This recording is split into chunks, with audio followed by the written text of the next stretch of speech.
pues de nuevo ya estamos en una tarde más de Shabbat aquí en la congregación Proyecto de Vida en Ciudad Juárez, Chihuahua. Soy el pastor Juan González y pues damos muchos saludos a las personas que van a ver este video grabado en nuestro canal de YouTube, Volviendo a las Raíces de Nuestra Fe, que ya tiene 900 seguidores, aún son poquitos, y animamos a las personas que siguen estos mensajes a que compartan el contenido de estas enseñanzas a las cuales les dedicamos mucho tiempo de reflexión, de estudio, para que el Señor nos guíe siempre a compartir un alimento espiritual basado en su palabra, debidamente interpretada en base al contexto original, el pensamiento hebreo. Y desde aquí, bueno, pues también animando a las personas que van a ver este video grabado a que se suscriban al canal si no lo han hecho, que nos recomienden en redes sociales a sus conocidos, para que más gente se sume a este canal donde nuestro único propósito es proclamar la palabra de una forma fidedigna para el entendimiento de la Escritura, sobre todo en estos tiempos finales donde hay tantas malas interpretaciones y falsas enseñanzas de la Escritura que por hoy se están pues revelando el contenido y el mensaje original de la palabra. Y rápidamente quiero pues decir que hoy vamos a estar compartiendo ya la séptima parte de esta serie de temas que hemos estado compartiendo. Precisamente este tema le hemos llamado ¿qué pasa después de la muerte según las Escrituras? Este es el tema que le he llamado a manera de pregunta. ¿Fue el Mesías a predicar al infierno? ¿Fue el Mesías Yeshua a predicar al infierno? Porque hay esta idea muy arraigada basada en un pasaje de la segunda carta de Pedro que hoy vamos a analizar a profundidad para poder responder a esta pregunta. Y no solamente la carta de Pedro, este mensaje va a ser un platillo con tres ingredientes, porque vamos a explorar tres pasajes que tienen que ver con este tema que muchos han difundido de que Yeshua, entre su muerte y resurrección, esos 3 días que pasó en la tumba, estuvo por allá de visita en el infierno, predicándole a los espíritus encarcelados. Vamos a ver si eso lo aprueba la Escritura o es una falsa creencia. Y también, bueno, recomendar a las personas que van a ver este video que también vean el anterior tema, el sexto tema de esta serie que le llamamos El verdadero significado del relato del rico y Lázaro. Que por cierto quiero decirles que en 2 días, 3 días, tuvo como 1500 vistas de muchas personas. Compartimos algunos de estos videos por redes sociales y había gente que quería saber qué significaba esta historia del rico y Lázaro, que por muchos años creímos que era una historia real, donde había un lugar de tormento llamado el Hades, donde fue el rico, y el lugar llamado el seno de Abraham, a donde fue Lázaro. Pero ya lo explicamos en detalle, así es de que si alguien no lo ha visto, recomendamos que vean también esta enseñanza. Y hablando de ese tema, que ya lo dejamos claro, pero solo como una manera de conectarlo con el tema de hoy, habíamos ya aclarado en el tema anterior que el relato del rico y Lázaro fue una parábola, una enseñanza no real en el sentido literal de lo que se enseñó, sino una historia con un contenido espiritual. Y sobre todo que esta historia que narró nuestro Mesías en Lucas no tuvo como propósito enseñar sobre el estado de los muertos, que es lo que se nos había enseñado. Muchos decían, bueno, es que Yeshua habló de eso para saber qué pasa del otro lado después de morir, ¿no? Ya aclaramos también en el tema anterior que tampoco tuvo como propósito hablar de la existencia de un lugar físico de tormento relacionado con la idea del infierno que tan arraigado tenemos gracias a la enseñanza del catolicismo que luego la iglesia protestante o evangélica trajo consigo y que por siglos se ha mal enseñado. Y tampoco justifica en esta historia la existencia de un paraíso bajo el nombre del seno de Abraham. Ya lo estuvimos enseñando que según la Biblia, muchos pasajes dicen que después de la muerte estamos dormidos en descanso. No hay una conciencia después de la muerte, no vamos a ningún lugar físico, sino nos quedamos en la sepultura bien dormidos, en espera de la resurrección, eso sí, eso habla la Biblia. De manera pues que el verdadero significado del mensaje de esta historia del rico y Lázaro fue para señalar los abusos y la corrupción del liderazgo judío del tiempo de Yeshua, ¿verdad? Los fariseos, los escribas, los saduceos, eran los gobernantes políticos y religiosos de su tiempo, quienes por su arrogancia habían despreciado al pueblo. Pues era más un asunto de un tema de discriminación de la cúpula religiosa en contra del pueblo sencillo, y eso fue lo que quiso transmitir Yeshua en esta serie de parábolas, porque no fue la única de Lucas 15 y 16. Ahora, la clave para entender por qué estoy repasando y conectando este tema del mensaje anterior, porque quiero decir que la clave para entender estos relatos, estas historias de nuestro Mesías, es que solo se pueden comprender bajo el debido contexto histórico y teológico en que fueron dichas. Si uno toma esas historias y las trata de interpretar para el tiempo actual y las saca del tiempo en que fueron dichas, y si no logramos entender el por qué Yeshua dijo esto, lo que estaba pasando en su entorno histórico, político, social, religioso, no vamos a poder entender el verdadero significado. Y por eso aquí pongo que sobre todo hay que saber que la clave, y lo pongo en letras mayúsculas y remarcadas, la clave para entender estos pasajes es comprender la división histórica de las dos casas, que es parte de la teología que estamos aprendiendo hoy del Antiguo Testamento, del Tanaj. Porque hubo dos casas, la casa de Israel y la casa de Judá, que se dividieron bajo el reinado del rey Roboam, el hijo del rey Salomón, ¿se acuerdan? En donde se dice que la casa de Judá, representada por el rico de la historia, o por el hermano mayor del hijo pródigo, representa la casa de Judá, los judíos actuales. No querían el regreso de sus hermanos de la casa de Israel o la casa de Efraín, como también se les llama, que en estas historias fueron representadas por Lázaro, el mendigo, y por el hijo pródigo. O sea, detrás de esas historias, si no vemos realmente que la clave es, Yeshua se refería a la división de las dos casas, casa de Israel y casa de Judá, no vamos a entenderlo. Y lo hemos dicho, ¿verdad? ¿Cómo entendíamos antes el relato del hijo pródigo? El pecador que recibe de Dios su herencia y se va y la malgasta y regresa luego arrepentido. Pero no se refiere al pecador del tiempo actual, se refiere al hijo pródigo, a la casa de Israel, a las 10 tribus perdidas que por su desobediencia se fueron al exilio e intentaron regresar y fueron rechazados por el hermano mayor celoso, que era la casa de Judá. Y en ese mismo contexto hay que entender la historia del rico y Lázaro, si no, no la vamos a poder ubicar.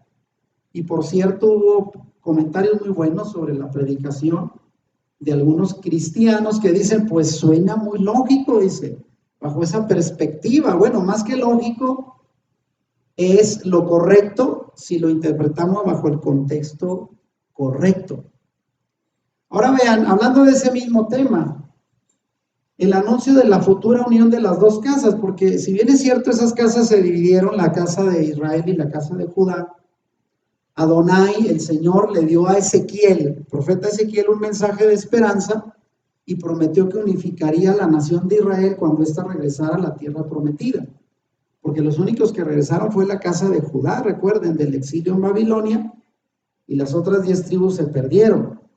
Pero también profetizó la unificación que el pueblo de Dios experimentaría en los últimos días, en los cuales ya estamos, donde la casa de Israel iba a regresar a su tierra. Y eso pasó desde el establecimiento del Estado judío hace 70 años. Las 10 tribus perdidas están regresando porque fueron dispersas en todo el mundo y con un propósito, llevar la palabra, para luego en esa recogida final, no solamente ellos, sino muchos de nosotros también estamos volviendo a la fe original. Así es de que el Señor le pidió a Ezequiel, solo lo pongo como una comprobación, que escribir algo que en 2 palos, y ahí puse la imagen, 2 palos. Tómate 2 palos, le dijo a Ezequiel. Ahí puede ver usted Ezequiel 37, 15 al 17, cuando le dice, en uno debes escribir para Judá y para los hijos de Israel sus socios, y en el otro para José, el palo de Efraín, y toda la casa de Israel sus socios. Ahí están, la división en casa de Judá y casa de Efraín, o casa de Israel. Y él dijo, los 2 palos llegarán a ser uno solo en la mano de Ezequiel. Y eso nos habla de que al final de los tiempos las 2 casas serán unificadas. A eso se refirió Yeshua en estas parábolas, en estas historias. Y esto está ocurriendo delante de nuestros ojos hoy en día.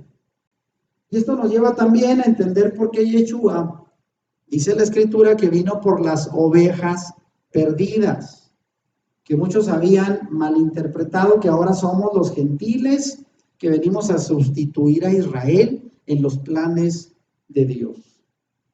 Eso se le llama la teología de la sustitución o del reemplazo, que no es bíblica.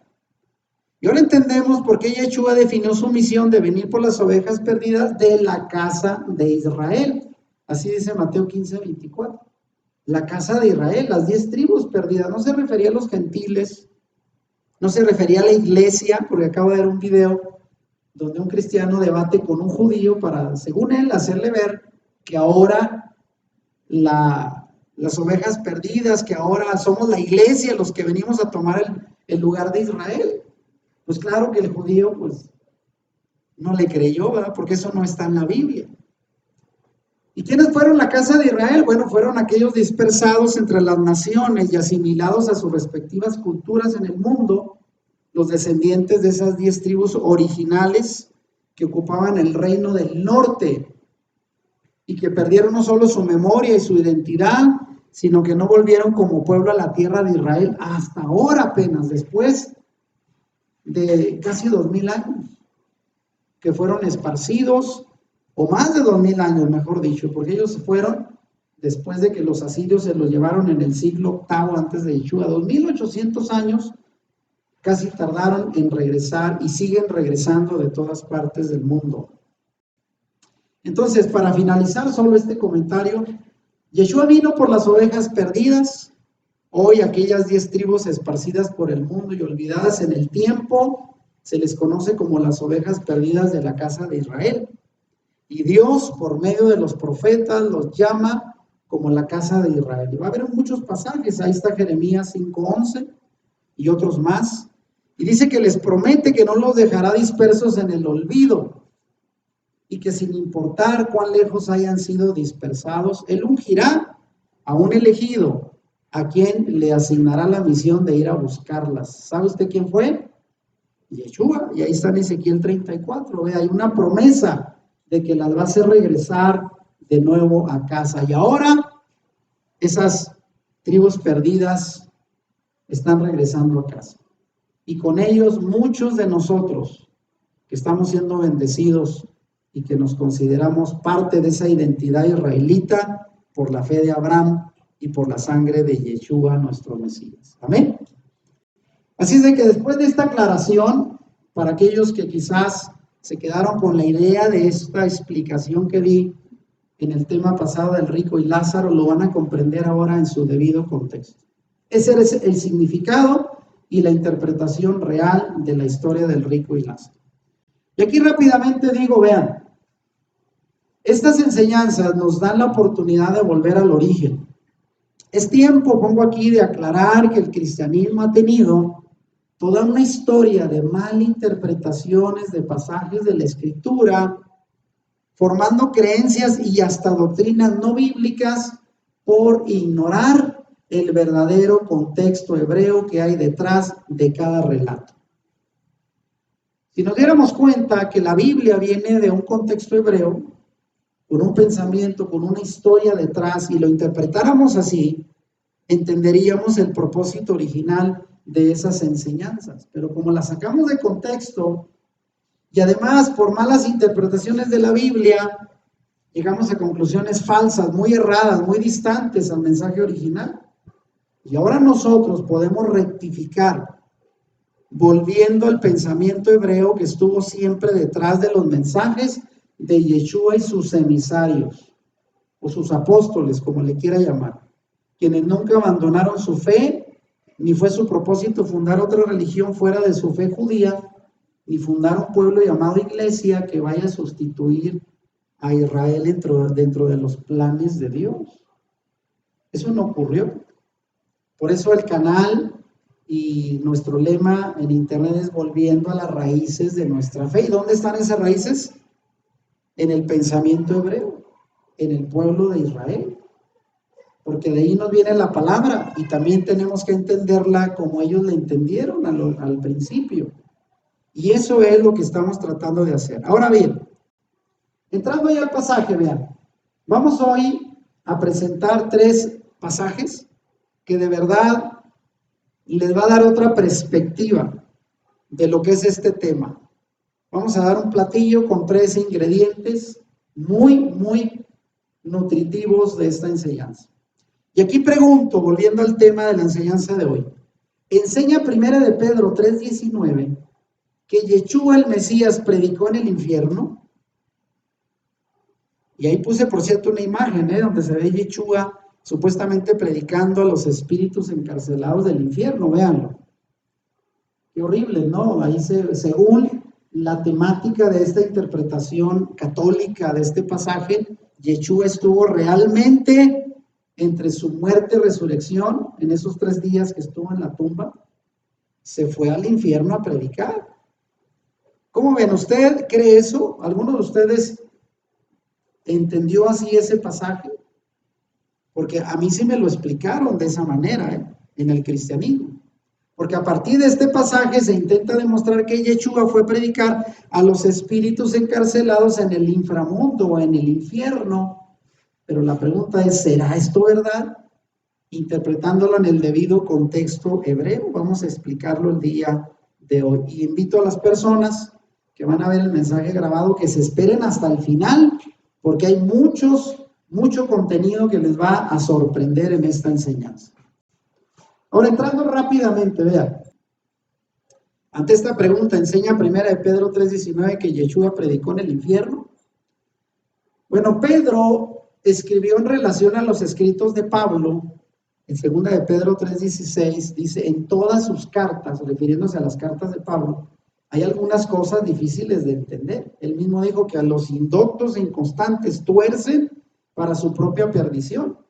Y sí, hay enseñanzas de Pablo que se han torcido, por no entenderlas en su debido contexto hebreo. Pero yo pregunto, ¿podríamos decir lo mismo de las cartas de Pedro? Porque al menos en este pasaje de primera de Pedro 3:19 hay una declaración que ha causado mucha polémica, y no solo eso, sino que se ha afirmado a partir de este pasaje que el Mesías fue a predicarle en el inframundo a las almas de los que murieron durante el diluvio. Vamos a ver si eso es cierto. Así es que levanten la mano quienes habían conocido este pasaje con esta interpretación. ¿La había escuchado antes? Es que el Mesías fue al infierno a predicar. Y usted que decía, ay caray, qué tremendo debe haber sido esa experiencia, ¿no? ¿Y a quién le fue a predicar? ¿Y para qué? Bueno, hoy vamos a contestar estas preguntas. Póngase muy listo, tome nota e invitamos a las personas que van a ver el video que dejen comentarios de cuántos creían así y que espero después de explicar consideren un cambio de interpretación a lo que ustedes conocían o les habían enseñado. Y vamos a analizar rápido el pasaje, vean, ahí está primera de Pedro 3 del 18 al 20. Esto es en Reina Valera, que es la versión más común entre el pueblo evangélico, y dice así, porque también el Mesías murió por los pecados una sola vez, el justo por los injustos para llevarnos a Dios, muerto en la carne pero vivificado en el espíritu. Y ahí subrayo donde está la clave de esta enseñanza. En el espíritu también fue y predicó a los espíritus encarcelados. Ahí está. Quienes en otro tiempo fueron desobedientes cuando la paciencia de Dios esperaba en los días de Noé durante la construcción del arca, en la cual unos pocos, es decir, 8 personas, fueron salvadas por medio del agua. Ya sabemos, Noé, su esposa, sus 3 hijos, Sem, Cam y Jafet y sus 3 esposas. Y un montón de animalitos. Pero dice ahí está, el Espíritu también fue el Mesías y predicó a los espíritus encarcelados. Y de algunos de ahí sacan la enseñanza, como está ahí, vean, hay muchas imágenes en internet, a Yeshua predicándole a esos espíritus encarcelados del tiempo de Noé. ¿Y cuándo ocurrió esto? Dice uno. Para empezar, es el único pasaje en toda la Biblia donde se habla de una supuesta predicación del Mesías después de morir. Y no aparece en ninguna otra parte de la Biblia que se hable de un momento así. Para empezar, eso ya suena raro, pero vamos a ver. ¿Qué interpretaciones erróneas se han dado a partir de ese pasaje? Aquí voy a hacer un recuento de algunas malas interpretaciones de este texto. Algunos creen que durante el tiempo en que el cuerpo de Yeshua estaba en la tumba, 3 días, duró ahí, él fue al infierno para predicar y dar a los espíritus condenados de los muertos una segunda oportunidad de salvación. Algunos dicen, pues ¿para qué fue a predicarles? Pues a ver si le creían y se salvaban y salían de ese lugar. O sea, una salvación después de morir. ¿Apoya eso la Biblia? Otros sostienen la idea de que Yeshua visitó el infierno, pero sugieren que el propósito fue proclamar su victoria sobre los demonios encarcelados. Algunos dicen que no eran personas que murieron, sino demonios, espíritus demoníacos encarcelados en el inframundo. Bueno, vean, hay 2 variantes de explicación del pasaje. Pero vean, todavía hay más. Pero ¿de dónde surgieron estas ideas? Porque decía yo ahorita, solo en ese pasaje, en toda la Biblia se habla de que el Señor fue a predicar a espíritus encarcelados. No hay otro lugar. Entonces, ¿de dónde vienen estas ideas e interpretaciones erróneas del pasaje? Le voy a decir de dónde. Estas ideas surgieron de falsas creencias no bíblicas, desde luego, creadas en la llamada época de los padres griegos. ¿Quiénes fueron los llamados padres griegos? Los líderes de la iglesia después de los apóstoles. Los apóstoles eran todos judíos, después vinieron a la iglesia o al grupo de creyentes, personas del mundo griego, con otra mentalidad. A esta época se le llama la patrística o la época de los padres griegos. Y se caracterizó, pongo ahí entre paréntesis, por ser el periodo en que se gestó el contenido doctrinal de las creencias religiosas cristianas. Siglo II, siglo III, siglo IV. Ideas citadas en el credo de los apóstoles y en el credo de Atanasio, porque en aquel tiempo estos padres griegos hicieron el credo. ¿Qué es un credo? Una definición de fe donde ellos decían lo que se tenía que creer, según ellos. Fíjense nada más en el credo de Atanasio, que fue uno de esos padres. Aquí él, interpretando ese pasaje de 1 Pedro, concluye lo siguiente, refiriéndose al Mesías. Él sufrió la muerte por nuestra salvación. Eso es correcto. Pero dice, él descendió al infierno y se levantó de nuevo de la muerte. ¿Quién le dijo que había descendido al infierno? Pues él interpretó mal, 1 Pedro 3, y él dice, él descendió del infierno. Y esa idea comenzó desde los padres griegos, que fue la base de la doctrina católica durante toda la Edad Media y posteriormente de las creencias evangélicas, porque la iglesia evangélica salió del catolicismo. ¿Entiende cómo? ¿Desde dónde vienen estas ideas? Ahí subrayo el credo de Atanasio. Él dijo así, él descendió al infierno. Ideas que desde entonces se han perpetuado como verdad, desde aquellos años, por una falsa interpretación y por desconocer el contexto original de esa escritura. Pero miren, ¿cómo fue que esas ideas fueron avanzando? También debido a malas traducciones de la Biblia.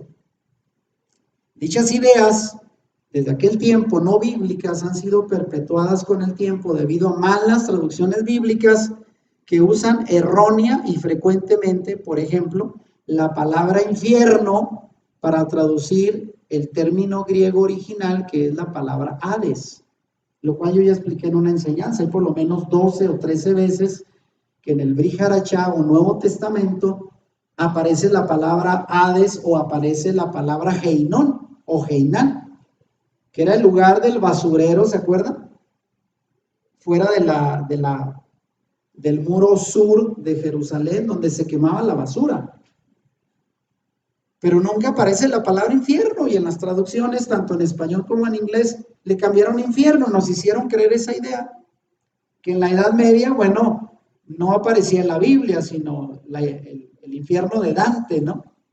Que fue reforzado por la literatura griega no bíblica de aquel tiempo, la creencia de un infierno.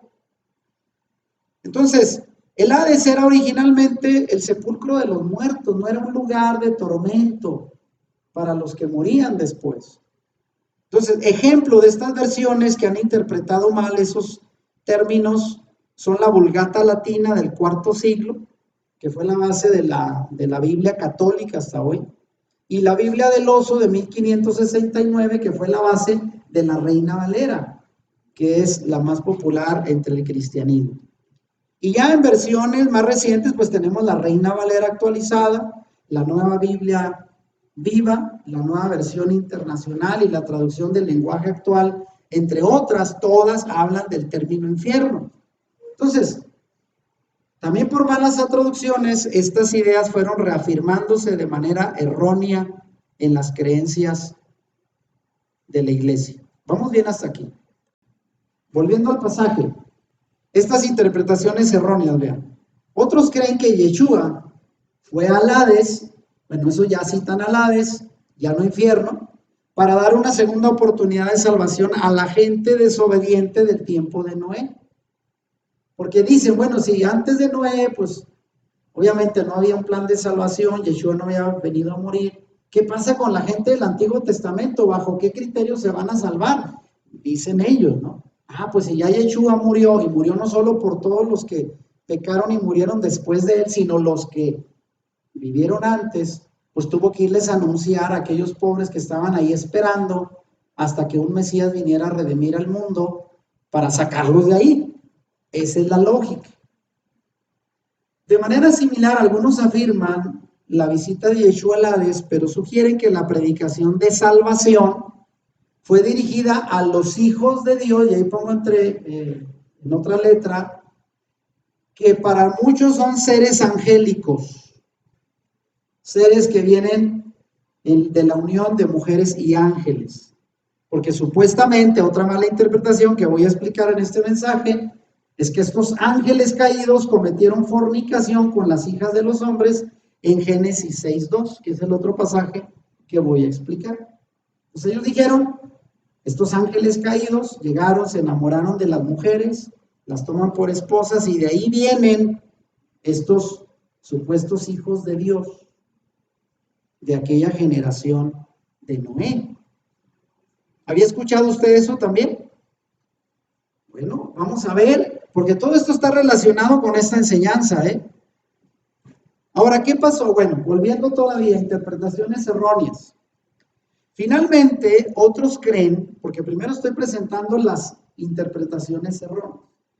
Otros creen que ekeruxen, que es un término griego en 1 de Pedro 3:19, que se tradujo como predicó, no significa que Yeshua evangelizó o llevó un plan de salvación, de rescate, sino que declaró su triunfo a aquellos hijos de Dios que pecaron en Génesis 6:2 y que algunos piensan que descendían de seres angélicos, de los cuales, oiga bien, sale otro tema.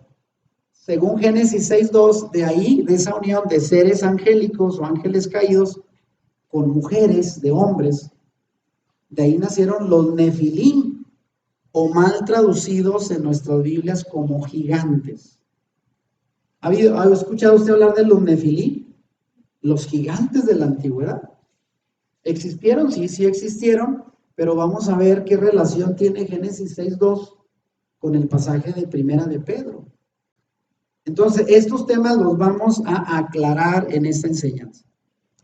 Ahora, voy a empezar por marcar algunas inconsistencias de estas interpretaciones que ya compartí. Ninguno de estos enfoques que ya comenté son explicaciones adecuadas para el pasaje de 1 de Pedro 3:19. En cambio, sea de manera individual o en conjunto, estas ideas presentan varias inconsistencias, y aquí marco al menos 4. Primero, Colocan a nuestro Mesías en un reino relacionado con lo demoníaco, ¿no? Con lo demoníaco en el infierno, en el inframundo.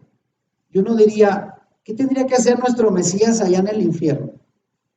¿Le correspondería a él bajar allá? Si es que ese lugar existiera, el lugar infernal, ¿verdad? Lleno de demonios y todo esto que la conciencia y la interpretación popular dicen, ¿qué haría nuestro Mesías allá? ¿Realmente tendría que ir a predicarles para salvarlo? Segundo, hacen de tal reino un lugar de salvación y gracia, porque dicen que él fue a predicarles para sacarlos de ahí, rescatarlos de la condenación, cosa que en la Biblia no se apoya. Si no, apoyaríamos la idea de un purgatorio, donde usted puede rezar, orar, interceder y sacar a los muertos de la condenación, cosa que no es bíblica. Tercero, dan a la humanidad esperanza de salvación después de la muerte. Y cuarto, describen un viaje erróneo de proclamación al infierno o al Hades, carente de todo sentido. O sea, para empezar, hay demasiadas inconsistencias en esas interpretaciones del pasaje. Pero ahora me voy a ir por partes, vean. Y aquí es donde tengo que volver a reiterar. Toda interpretación de cualquier pasaje tiene que estar basado en su debido contexto bíblico. Si usted saca un pasaje de su contexto, le puede dar cualquier explicación. La Biblia, para empezar, no describe un infierno de tormento actual para los muertos, como ya lo hemos explicado en las anteriores enseñanzas, sino habla de un lago de fuego, eso sí, futuro y eterno, que fue creado originalmente ¿para quién? Para el diablo y sus seguidores. Eso dice Mateo 25:41. Yeshua dijo, apartaos de mí, malditos, al fuego eterno, que ha sido preparado ¿para quién? Para el diablo y sus ángeles. Yeshua no dijo que ese lugar de tormento, que sí existirá, y es conocido como el lago de fuego, y aparece en Apocalipsis, fue creado originalmente para el diablo y sus ángeles, no para el hombre, para empezar. La Biblia revela que en la muerte el destino del hombre queda sellado para siempre, sin ninguna oportunidad adicional de salvación. Por eso, aquellos dicen que Yeshua fue a predicarles para salvarlos de ahí, darles una segunda oportunidad de arrepentirse. ¿Qué dice Hebreos 9:27? Y de la manera que está establecido para los hombres que mueran una sola vez y después de esto, el juicio. O sea, no hay más. Después de morir ya no hay oportunidad de salvación. Después de eso viene el juicio. Así está establecido. Volviendo a esto del contexto bíblico.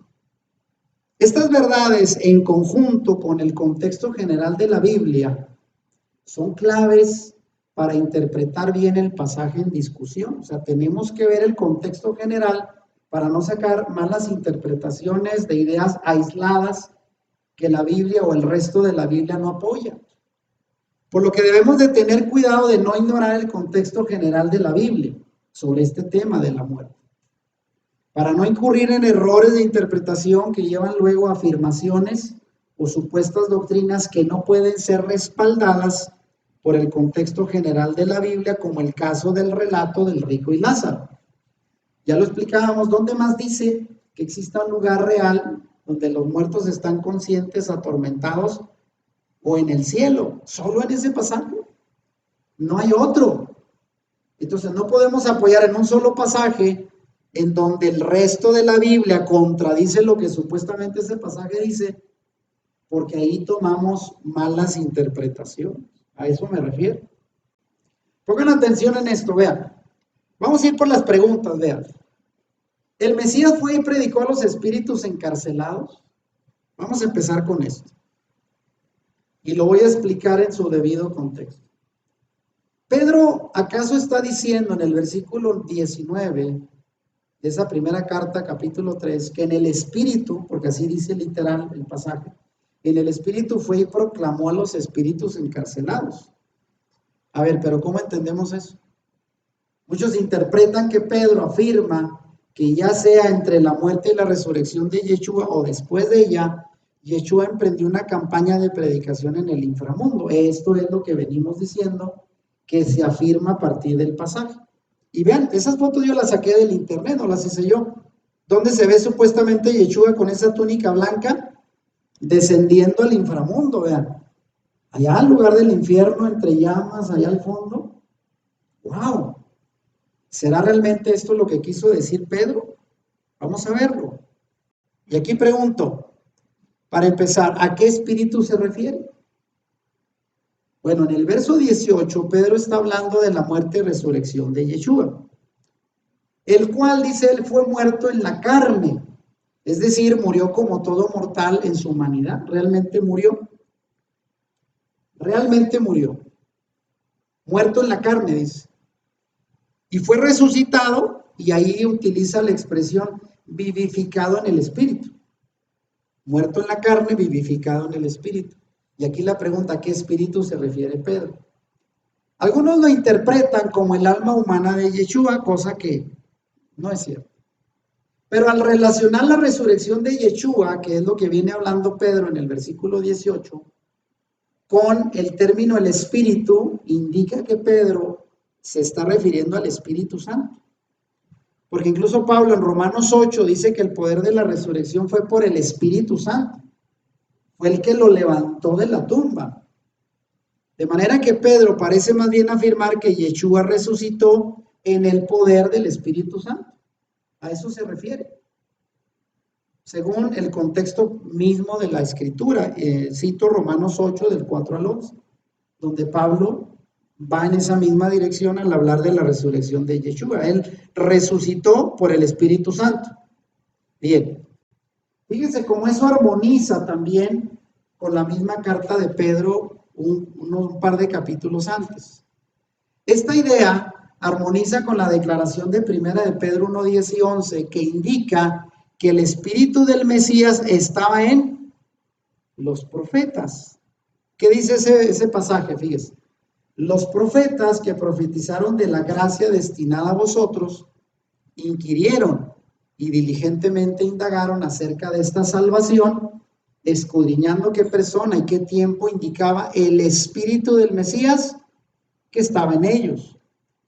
El Espíritu Santo que resucitó a Yeshua es el mismo espíritu que estaba en los profetas. ¿Sí lo vamos entendiendo ahora? Es el mismo espíritu. Ahora la pregunta, ¿quiénes se dice que son los que reciben la predicación de Yeshua? Supuestamente en el inframundo. Bueno, el pasaje dice que los espíritus encarcelados que en otro tiempo fueron desobedientes, porque así lo aclara, y la pregunta, ¿quiénes son esos espíritus?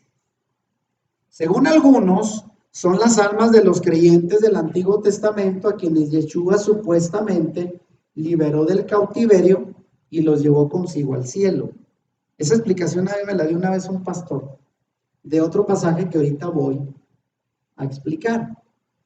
Y el mensaje que Yeshua proclamó fue su muerte y su resurrección, y es por lo tanto una buena noticia, una predicación evangelística para esa generación de almas de los muertos del Antiguo Testamento, que necesitaban oír que Yeshua había muerto y resucitado también por ellos. Esa es la explicación que se ha dado sobre quienes recibieron la prédica según este pasaje.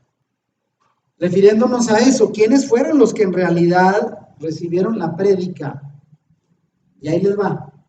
Otros han tomado estos espíritus como almas condenadas que rechazaron a Noé mientras construía el arca, lo cual es más real porque es lo que dice el pasaje.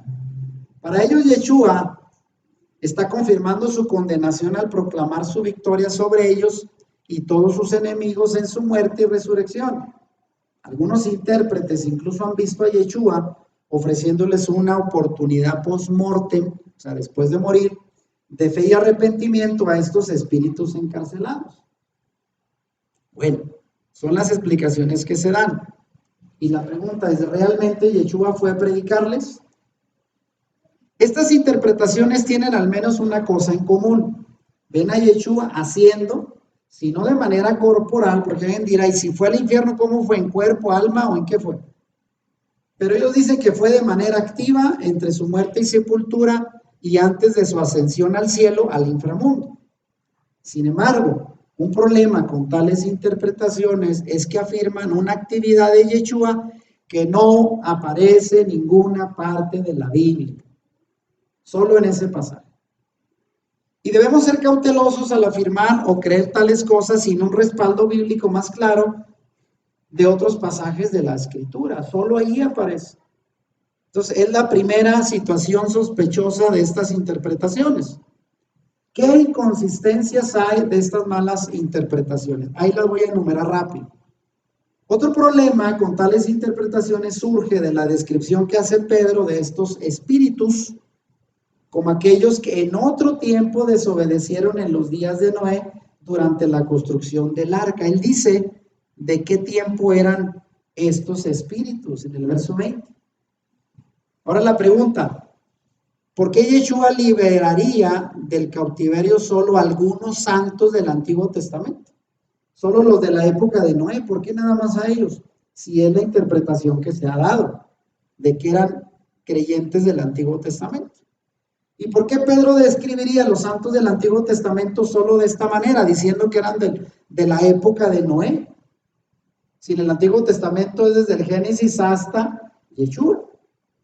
O sea, no queda claro esa interpretación. Otras inconsistencias más. ¿Por qué Yeshua proclamaría la condenación a una sola generación de almas en el infierno y no a otras? Si es que el infierno como tal existiera, algo que ya comprobamos suficientemente que no existe respaldo en las Escrituras para un inframundo donde están las almas conscientes. Entonces, no hay ninguna razón clara por la cual Yeshua viajaría al supuesto infierno para proclamar su victoria a cualquier alma humana condenada. Y tampoco hay garantía bíblica para una oferta de salvación para aquellos que ya murieron, porque ya explicamos Hebreos 9:27, donde dice la gente se muere después del juicio. No hay oportunidad de salvación después de morir. Otras inconsistencias, vean.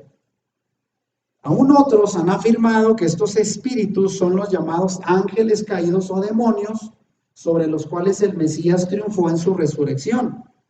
Y se dice a partir de esta interpretación que Yeshua anunció la conquista de su resurrección sobre los poderes y las autoridades espirituales que están atadas en el cautiverio infernal. Y este punto de vista implica una proclamación de victoria en el supuesto infierno, que ya explicamos también que no existe como se ha hecho creer. Entonces, vámonos por partes, vean. Y aquí voy a entrar a ese tema de los espíritus, o de los ángeles caídos. Y la pregunta es, a ver, Primera de Pedro se habla de que se le fue a predicar a personas en la época de Noé o ángeles caídos. ¿Sí? Si bien es cierto que en la resurrección de Yeshua declaró la victoria sobre sus enemigos espirituales y demoníacos, que esto está escrito en Colosenses 2:15. Dice que los exhibió públicamente triunfando sobre ellos en la cruz. Pero es dudoso que Pedro tuviera esa victoria en mente en el versículo 19 que estamos explicando. Pedro parece entender más bien que los espíritus en realidad son seres humanos, personas, porque dice que fueron desobedientes en los días de Noé durante la construcción del arca. ¿Cuánto tiempo predicó Noé a su generación sobre el diluvio universal? ¿Cuánto tiempo? 120 años. Él fue el predicador, el evangelista, toda una generación, y no le creyeron porque al final solo se salvó él y su familia. Lo vamos encuadrando bien en el contexto histórico en que ocurrió esto que cita Pedro. Ahora miren, voy a entrar en un tema que tiene relación a esto y es muy importante.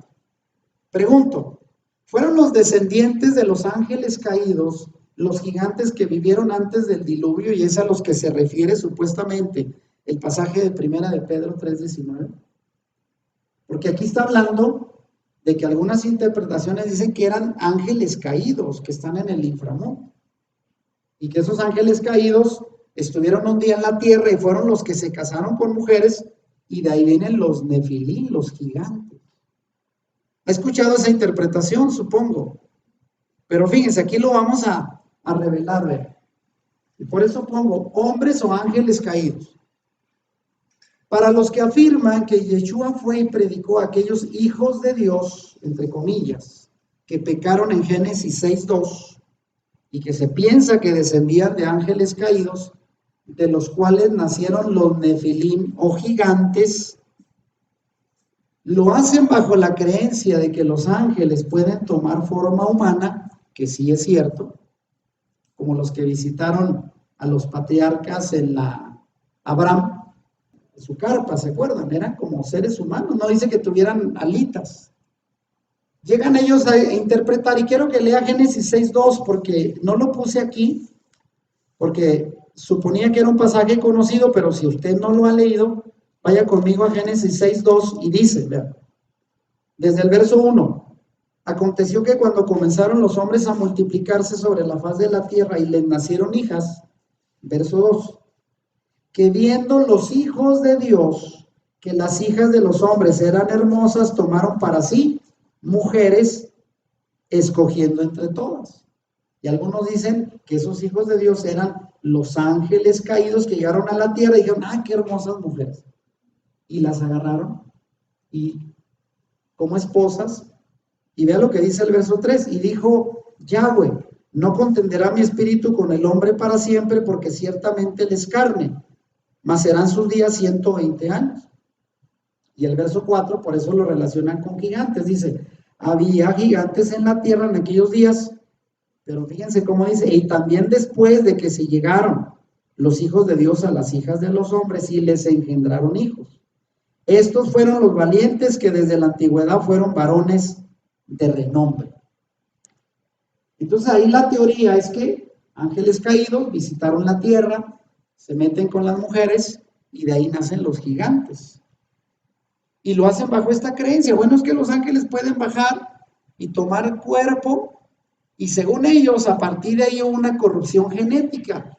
Seres celestiales con seres terrenales se mezclan y de esa corrupción genética nacieron los gigantes. Esa es la conclusión.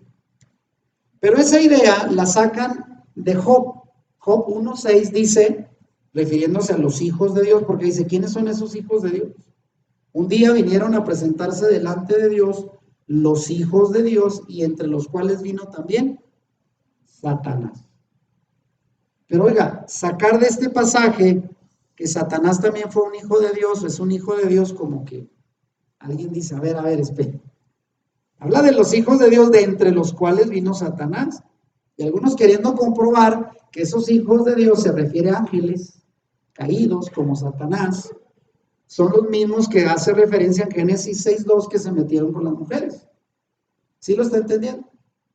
Mire, malas interpretaciones. Agarran un pasaje, lo tuercen y de ahí se viene toda una serie de malas interpretaciones. Pero ahora se lo voy a explicar. Esa idea errónea se explica diciendo que los hijos de Elohim, como aparece en el texto original, los hijos de Dios, pues no son ángeles caídos, porque en la escritura, para empezar, no se puede llamar hijos de Elohim o hijos de Dios a ángeles rebeldes. Este término, hijos de Dios, se refiere a los descendientes de Set. Acuérdese de los dos primeros hijos de Adán y Eva. ¿Quién fue el que estaba más apegado a los mandamientos de Dios? Abel. Y lo mató Caín. Y después de Caín, toda la generación de Caín, vea el capítulo 4 de Génesis, fue una generación corrupta. Es más, por primera vez después de Caín, sus descendientes tomaron dos mujeres, una para procrear y otra por su belleza externa. Eran carnalones, materialistas, toda la generación de Caín. Y el Señor vio que a través de Caín nunca iba a poder enderezar las cosas en su plan de llevar la palabra, de obedecer la palabra. Y fue así que en Génesis 4:26 dice que el Señor le dio en sustitución a Abel, a Eva, a Set, porque Set significa sustituto. Y dice que a partir de Set comenzaron a invocar a Dios. Y se conformó una generación de personas espirituales, pero que tomaron la mala decisión de tomar mujeres hermosas de entre las hijas de los hombres que se hace referencia a la descendencia pervertida de Caín. O sea, había dos líneas, una línea espiritual, los hijos de Set, una línea terrenal, carnal, que no obedecía a Dios, las hijas de Caín. Y ahí fue donde los hijos de Set tomaron mujeres de Caín. Y de ahí nacieron los Nefilim, ¿sí? ¿Sí lo comprendemos? Eso es en verdad, no se refiere a ángeles caídos. A los hijos de Set, a ellos se les llama hijos de Elohim. Ahora, algo muy importante, vean. Esos Nefilim fueron gigantes, en verdad. Eso es lo que en la Biblia se habla de gigantes, o fueron tiranos. Y fíjese, ahí le voy a poner los Nefilim y lo pongo entre paréntesis en hebreo. Ahí dice Nefilim. Los Nefilim que nacieron de esa unión son hombres tiranos o déspotas, violentos, sanguinarios, guerreros. Porque la palabra Nefilim viene del hebreo nafal, y nafal significa caído, alguien que se va al piso. ¿Y por qué se llaman caídos? Porque se refiere a la baja calidad moral que tenían. Nefilim viene de nafal que significa caído, de baja moralidad, pues. Y estos personajes fueron considerados héroes y varones de renombre, como ya leímos en Génesis, como fue en el caso de Nimrod. Nimrod fue considerado el primer poderoso en la tierra, y ahí poderoso, en Génesis 18, utiliza la palabra Gibor en hebreo, que se refiere a hombres de guerra, o sea, hombres que iban a la batalla con arco y flecha y espada. Eran hombres de guerra, Gibor.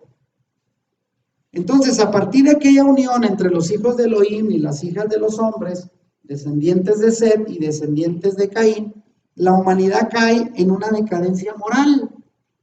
Y eso fue lo que trajo como consecuencia el gran diluvio.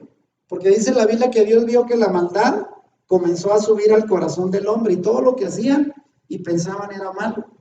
Y dijo, aquí se echó a perder todo, con esa mezcla entre los descendientes de Set y Caín. ¿Lo vamos entendiendo? Muy bien, ahora fíjese esto, Estos Nefilim, a quienes se les traduce como tiranos o déspotas, no gigantes de estatura elevada. Otra mala interpretación, traducción de las Biblias. Nefilim no tienen que ver con gigantes de estatura elevada. Eran hombres violentos, de los cuales se dice en Ezequiel 37, fíjese lo que se dice de esos Nefilim. Todos ellos incircuncisos, muertos a espada, son caídos, porque habían sembrado su terror en la tierra de los vivientes, como Nimrod. Y no yacerán con los fuertes de los incircuncisos que cayeron. La palabra nafal, ahí aparece caídos, una raza caída, los cuales descendieron al Seol con sus armas de guerra y sus espadas puestas debajo de sus cabezas. Mas sus pecados estarán sobre sus huesos, por cuanto fueron terror de fuertes en la tierra de los vivientes. Los Nefilim fueron hombres sanguinarios que a través de la violencia se convirtieron en tiranos. Ese es el término Nefilim, no gigantes de alta estatura. Fíjense cómo se ha interpretado mal por ignorar el hebreo en que fue escrito el Antiguo Testamento. Entonces, conclusiones.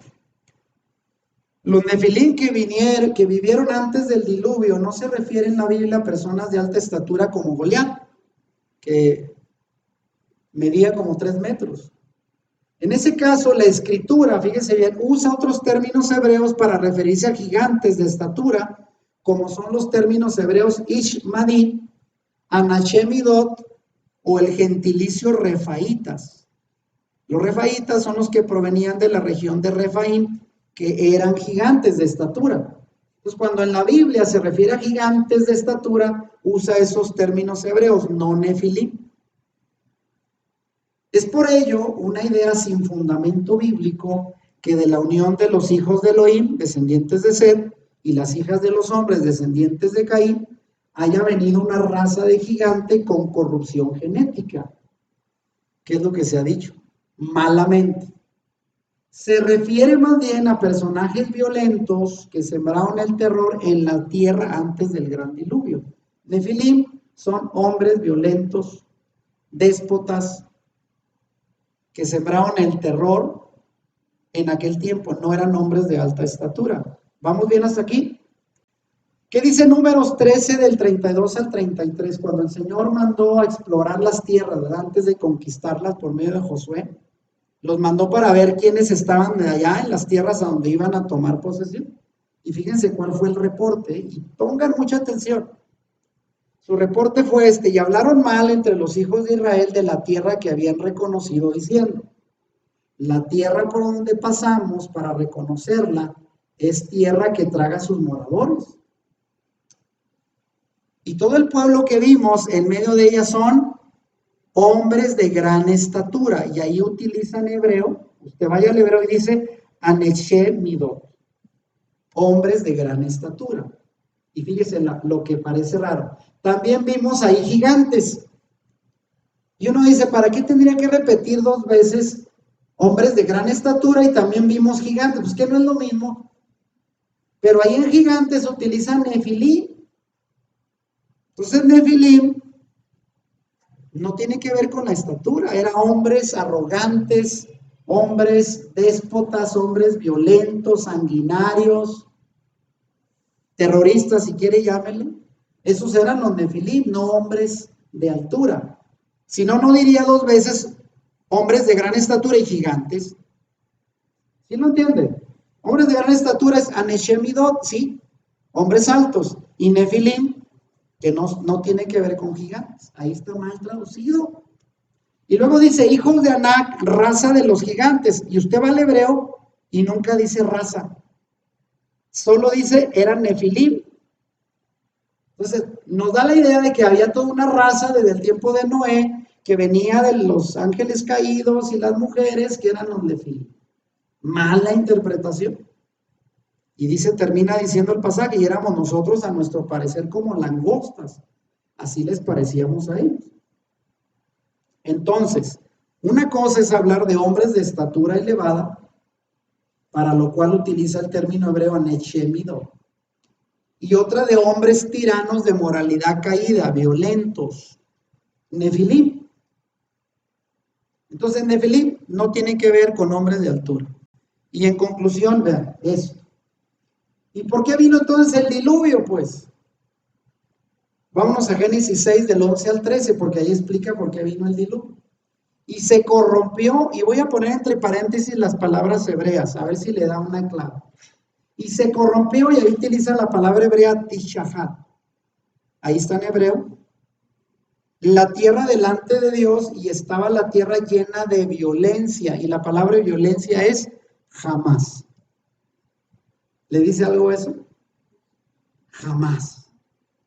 Y miró Dios la tierra, y aquí que estaba corrompida, y utiliza nishat, porque toda carne había corrompido, y utiliza hashhat. Hashhat viene de la misma palabra, tiene que ver con corrupción.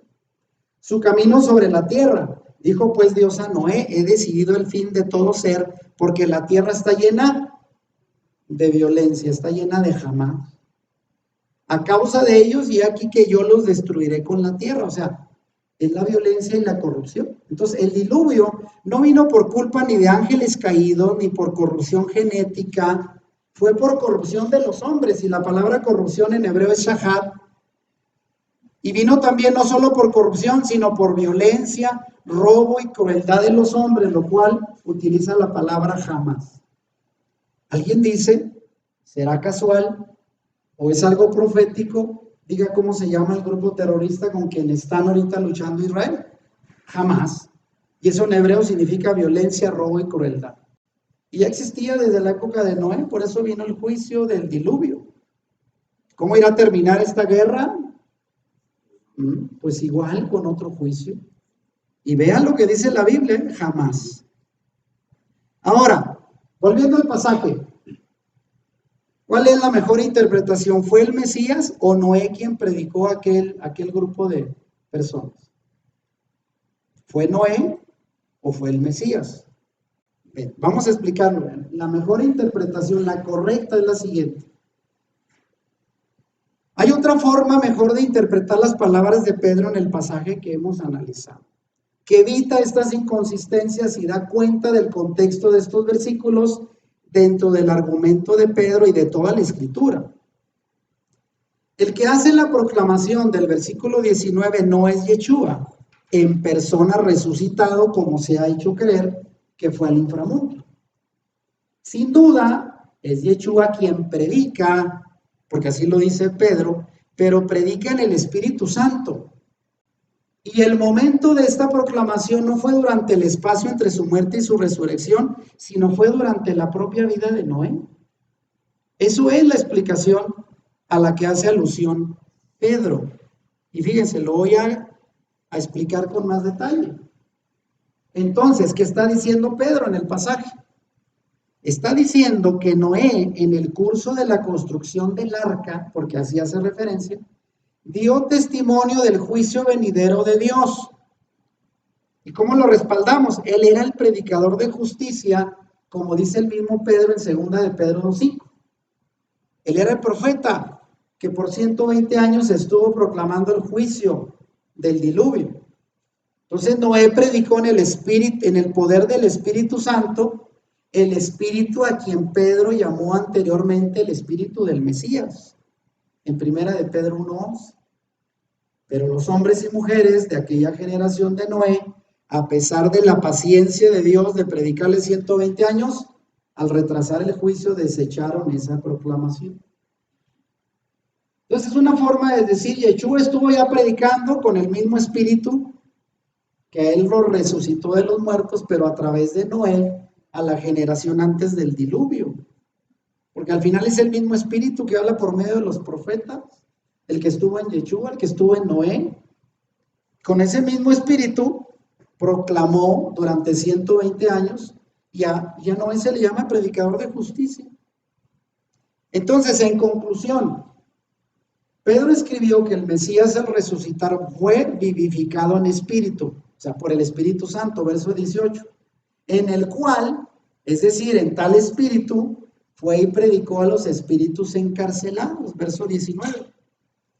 Pero esa predicación no fue realizada personalmente por Yeshua, sino por el Espíritu Santo y a través de Noé, pregonero de justicia, según 2 de Pedro 2:5.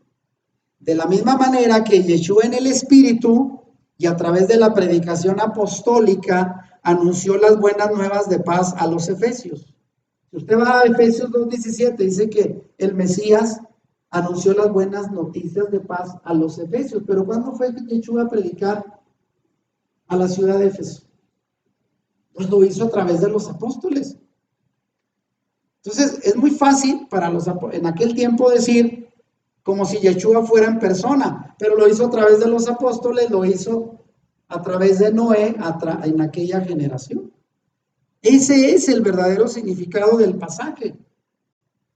Ahora, en esta misma conclusión, por tanto, y tomando en su real contexto, 1 de Pedro 3:19 enseña que Yeshua fue vivificado en el Espíritu y que en ese mismo Espíritu predicó a través de Noé, un pregonero o profeta de Dios, a la generación prediluviana desobediente. Pero vean, esta explicación, que por el tiempo en que Pedro escribía, casi 3000 años después de Noé, algunos afirman hoy que esa generación son considerados espíritus encarcelados en el reino del Hades, como se entiende la historia del rico y Lázaro. Por eso llegan a esa conclusión. Para ellos, esa generación sigue consciente en algún lugar, cosa que no es cierto. Vean de dónde viene toda una mala interpretación por ignorar pasajes y contextos de la Escritura y entenderlos de otra manera. Entonces, ¿cuál fue el propósito de Pedro con todo esto? Pedro buscaba dar aliento pastoral a sus primeros lectores, muchos de ellos eran gentiles, que habían sido redimidos de vidas malas e inútiles. Esto dice 1 Pedro 1:18, y dice que fueron redimidos no con oro y plata, ¿se acuerdan? O piedras preciosas, sino con la sangre preciosa de Yeshua, como dice Efesios 2:12. Estos creyentes estaban siendo perseguidos por su fe, algo que se menciona, primera de Pedro 3, 8 al 17. A pesar de esa persecución, siempre debían estar siempre preparados para presentar defensa ante todo el que les demandara razón de la esperanza que hay en ellos. O sea, a pesar de que sufres, tienes que predicar, como lo hizo Noé, 120 años allá en su generación y no se desesperó. Ese era el propósito por el cual Pedro les dice y les cita el caso de Yeshua predicando en aquella generación a través de Noé, una generación incrédula igual como la que ellos estaban viviendo en el primer siglo, siendo perseguidos por su fe. Entonces, la conclusión para nosotros de este pasaje es que somos llamados a testificar a pesar de que vivimos en una generación incrédula que nos persigue. ¿Cómo podemos los creyentes hacer este arduo trabajo? Bueno, los creyentes de hoy, como en el caso del Noé de antaño, estamos llamados a dar testimonio de la esperanza del Evangelio ante un mundo que se burla de nosotros con incredulidad. Lo hacemos igual en el poder del Espíritu Santo, el Espíritu del Mesías, que obró en la proclamación de Noé en aquella generación, y el Espíritu por el cual Yeshua resucitó de entre los muertos y sigue operando ahora en los creyentes fieles. Esa es la conclusión de las palabras de Pedro. Dígame si vamos bien. Ahora termino con este otro pasaje, que también está relacionado. Este es el postre. ¿A quién llevó cautivos el Mesías cuando subió a lo alto, según Efesios 4:8? Hace años, cuando era un joven, un pastor que respeto mucho, que era muy reconocido por estudiar la Biblia, él dijo que a partir de este pasaje que dice Efesios 4:8, fíjese, vamos a verlo, ¿cómo interpretamos Efesios 4:8? Que parece que respalda la interpretación errónea de primera de Pedro 3:19. Este otro pasaje usado para afirmar que el Mesías estuvo en el infierno y que liberó a los espíritus encarcelados a los que se refiere Pedro, y que ya explicamos cuál es la verdadera interpretación, citan también el pasaje de Efesios 4:8, y lo puse aquí en 3 versiones para que lo entiendan. Reina Valera 60 dice, por lo cual dice, subiendo a lo alto, refiriéndose al Mesías, llevó, y subrayo en otro color de letra, llevó cautiva la cautividad y dio dones a los hombres.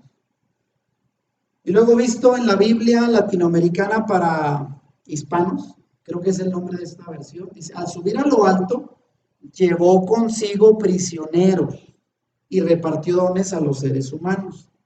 Y finalmente en la Nueva Versión Internacional dice, cuando ascendió a lo alto, se llevó consigo a los cautivos y dio dones a los hombres. Y ahora la pregunta es, ¿a qué clase de cautivos, prisioneros, se llevó el Mesías? Otra vez, a mí me lo explicaron así, ahí le va. Antes de la resurrección, allá en el Hades, en el inframundo, estaban conscientes tanto creyentes como no creyentes. Y ahí estaban todos los justos del Antiguo Testamento en el Hades, esperando a que el Mesías viniera a cumplir el plan de salvación. Y una vez que vino, murió por nosotros y se levantó de la tumba y resucitó. Él fue a donde estaban todos los justos del Antiguo Testamento a levantarlos del Hades y a llevarlos cautivos al cielo, porque dice, subió a lo alto. Y a partir de ese momento inauguró el cielo, a donde ahora todos los justos tienen un lugar a donde ir después de la muerte y resurrección del Mesías. Pero ¿será eso cierto? Basado en este pasaje, en un solo pasaje. Otra vez volvemos a interpretaciones que se basan en un solo versículo. ¿Quiere que le diga cuál es la verdadera interpretación del pasaje en el contexto hebreo? Ahí le va. ¿A qué se refiere Pablo entonces? Aquí Pablo cita el Tanaj, el Antiguo Testamento, Salmo 68, 18, ¿qué dice? Tú has ascendido a lo alto, has llevado en cautividad a tus cautivos, ahí está, es lo mismo. Has recibido dones entre los hombres y aún entre los rebeldes, para que el Señor Dios habite entre ellos. Es un pasaje mesiánico. que Pablo lo aplica al Mesías. Son las mismas palabras, se fija, tú has ascendido a lo alto y has llevado llevado en cautividad a los cautivos y has recibido dones entre los hombres. Es lo mismo. Pero ahora, fíjense bien, el Salmo 68, en el contexto hebreo, es un himno de victoria compuesto por David para celebrar la conquista de Dios sobre la ciudad de los Jebuseos, que hoy es Jerusalén, y que él convirtió en su ciudad, en la capital del reino hasta hoy. Era la ciudad de los Jebuseos, donde él los venció, los conquista y toma esa ciudad para sí y la pone como capital del reino, Jerusalén. Y el ascenso triunfante de Dios a lo que se llama el monte Sión. ¿Dónde está Jerusalén? Una parte elevada que se llama el monte de Sión.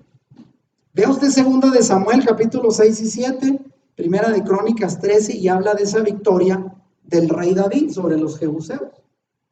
Bueno, después de un triunfo así, el rey llevaría de regreso a su patria, a su nueva capital, Jerusalén, todos los despojos de la guerra, así como prisioneros.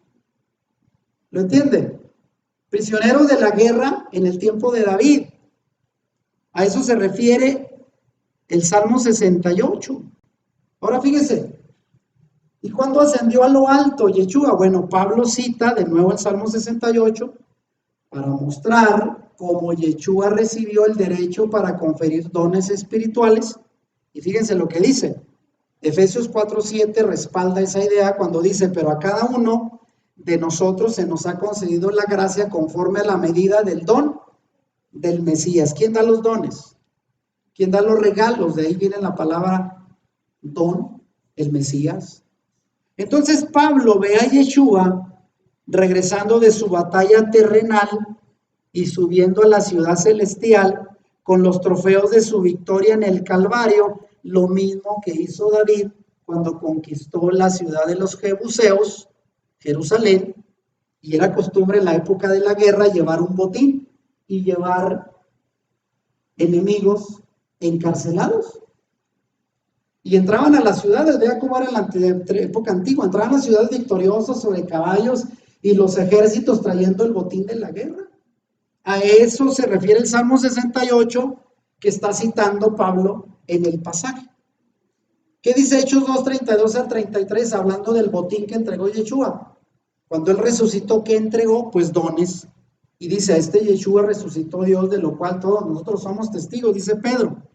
Así que exaltado a la diestra de Dios y habiendo recibido del Padre la promesa del Espíritu Santo, ha derramado el Espíritu Santo que vosotros veis y oís, porque este pasaje fue en el derramamiento en el día de Pentecostés del Espíritu Santo. Este don viene por Yeshua.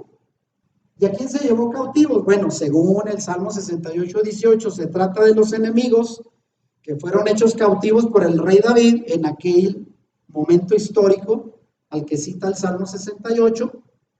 Y estos enemigos tipifican a los enemigos del Mesías, el hijo de David. Recuerden que de ahí viene el Mesías. ¿Y quiénes son ahora los enemigos del Mesías? El diablo, la muerte y la condenación y el pecado. Como si fueran llevados en procesión triunfal, como se hacía en aquella época, y como señal de la destrucción del enemigo. ¿Y qué dice Colosenses 2:15 en esta versión? Y habiendo despojado a los poderes y autoridades, refiriéndose a Yeshua, hizo de ellos un espectáculo público, triunfando sobre ellos por medio de él. Y el Reina Valera dice, triunfando sobre ellos a través de la cruz, por medio de la cruz. ¿Sabe entonces ahora en qué contexto se entiende el pasaje? Yeshua es el tipo del rey David, venciendo a sus enemigos y llevando cautivos de la guerra y trofeos de guerra y repartiendo dones a los hombres. Ellos llegaban con todo el botín y lo repartían al pueblo. Ahí está todo lo que conquistamos. Y así lo hizo el Señor al morir, resucitar sobre sus enemigos, los venció, los expuso, llevó cautivos y repartió dones, el botín, entre su pueblo. Amén. Fíjese lo que dice Hebreos 2:14 al 15, porque sigo respondiendo a quién llevó cautivos.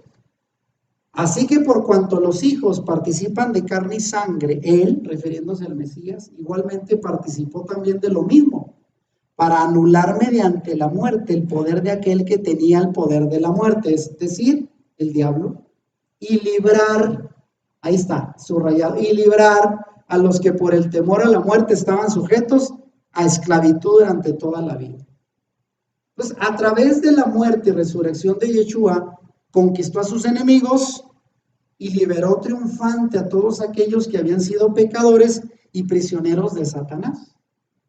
Entonces, ¿tiene que ver esto con liberar almas de un inframundo? No.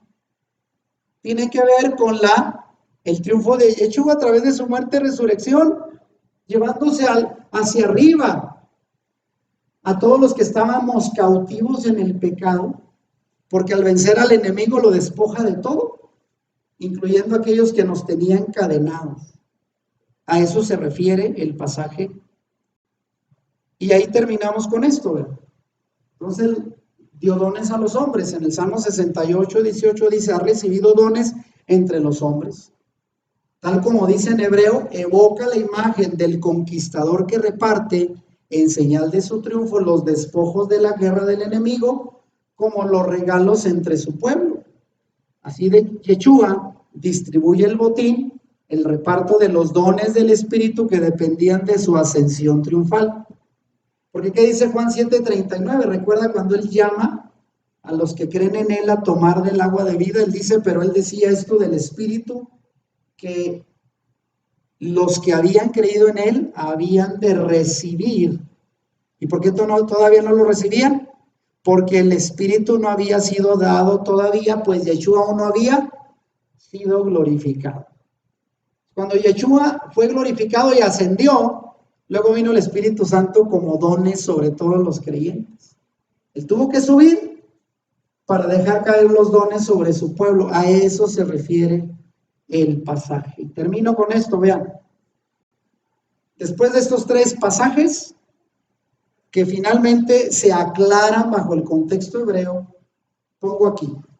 Es hora de conocer la verdad bíblica.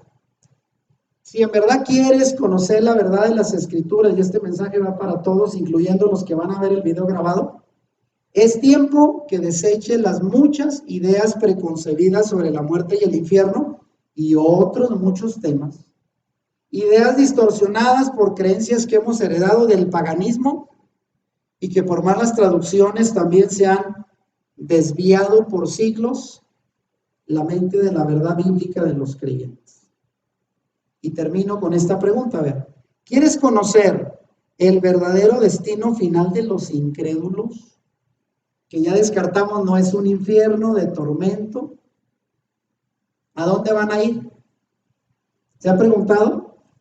Ahorita están dormidos todos los que no han creído y también los creyentes están dormidos después de morir.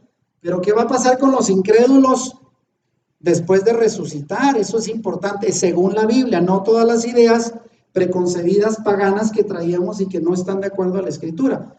El siguiente tema con el que vamos a terminar el tema del infierno, del supuesto infierno que no sirve, que no existe, es con esta pregunta. Vean, el octavo tema va a ser ¿qué dice la Biblia sobre el destino final de los incrédulos? Y la pregunta abajo, ¿aniquilación o castigo eterno? ¿Se van a ir a un lago de fuego para sufrir toda la eternidad o van a ser aniquilados, destruidos? A ver, ¿usted qué piensa? Vamos a terminar con esto. ¿Quiénes piensan que van a ser aniquilados? O sea, desaparecidos después de resucitar. A ver, levanten la mano. A ver, hay 2, 3. ¿Y quiénes piensan que se van a quedar en un lugar de tormento por la eternidad a ser castigados? ¿Ah? Levanten la mano. Bueno, entonces tenemos dividida la audiencia. Y así nos vamos a quedar. Quiero cerrar este video pues agradeciendo a las personas que lo van a ver por la paciencia. Son temas largos, pero esperamos sean sustanciosos y los puedan repasar. A la gente que lo va a ver en video, repáselo y repáselo hasta que pueda comprender, porque estoy seguro que sacarse de la mente las ideas preconcebidas que traemos no va a ser fácil, pero al menos dése la oportunidad de cuestionarse, de analizar a profundidad lo que hemos compartido y llegar a la interpretación correcta de las Escrituras. Pónganse de pie, le mandamos un saludo a la audiencia del canal de YouTube y les invitamos a que comenten el video, nos den su opinión a favor o en contra, igual respetamos el punto de vista de las personas sobre estos temas. Ya nos veremos en el siguiente, con el último tema de dónde irán los incrédulos después de morir, después de la resurrección, y ya lo veremos en detalle. Si te gustó este video, dale like y compártelo con tus amigos. Suscríbete a nuestro canal si no lo has hecho y activa la campanita para que YouTube te avise cuando subamos nuevos videos. Bendiciones.